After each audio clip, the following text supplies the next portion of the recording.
This video is brought to you by Infinix Hot 10s. ये खिलौना नहीं मगर इसके खेल कई 48 MP ट्रिपल कैमरा और 90 हर्ट्ज एक्स्ट्रा स्मूथ डिस्प्ले के साथ नया Infinix Hot 10s starting at just ₹999।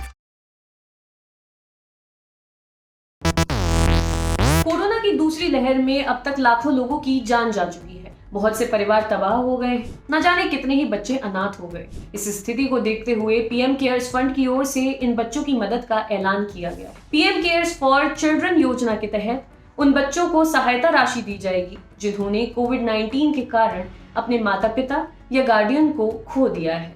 ऐसे बच्चों को फ्री एजुकेशन दी जाएगी और आयुष्मान भारत के तहत 5 लाख का हेल्थ बीमा दिया जाएगा। इसके लिए जो भी प्रीमियम बनेगा उसका भुगतान भी पीएम केयर्स फंड से किया जाएगा। ऐसे बच्चों को 18 साल की उम्र से मासिक सहायता राशि दी जाएगी। 23 साल की उम्र में पीएम केयर्स फंड से 10 लाख रुपए भी दिए जाएंगे। ऐसे बच्चों को उच्च शिक्षा के लिए लोन भी आसानी से दिया जाएगा। इसका ब्याज भी पीएम केयर्स फंड से दिया जाएगा।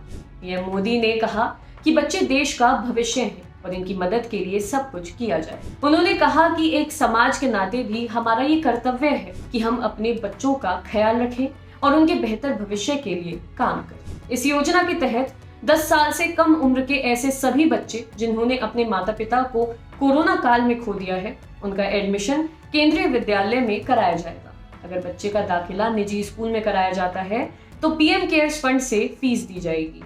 बच्चे की ड्रेस, कॉपी, किताब आदि पर होने वाले खर्च को भी पीएम केयर्स फंड से दिया जाएगा। 11 से 18 साल के बच्चों को आवासीय विद्यालय जैसे सैनिक स्कूल, नवोदय विद्यालय आदि में प्रवेश दिलाया जाएगा। अगर बच्चे को किसी अभिभावक के पास रखा जाना है तब उसे निकटतम केंद्रीय विद्यालय या निजी स्कूल में एडमिशन दिलाया जाएगा।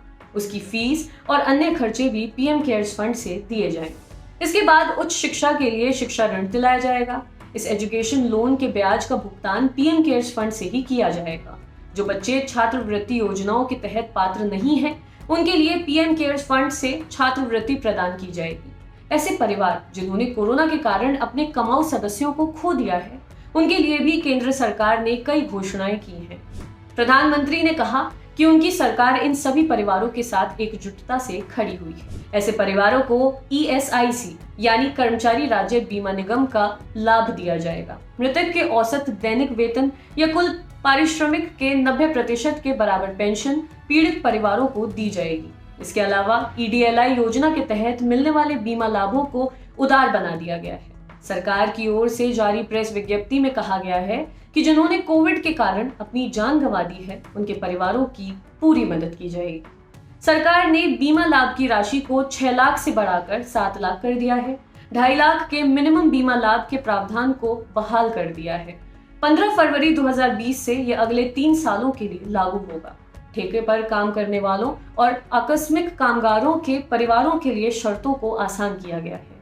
मिनिमम बीमा लाभ उन लोगों के परिवारों को भी मिलेगा जिन्होंने मृत्यु से पहले पिछले 12 महीनों में अपनी नौकरी बदल दी थी। आपके लिए खबर लिखी थी हमारे साथी वरुण ने। शुक्रिया।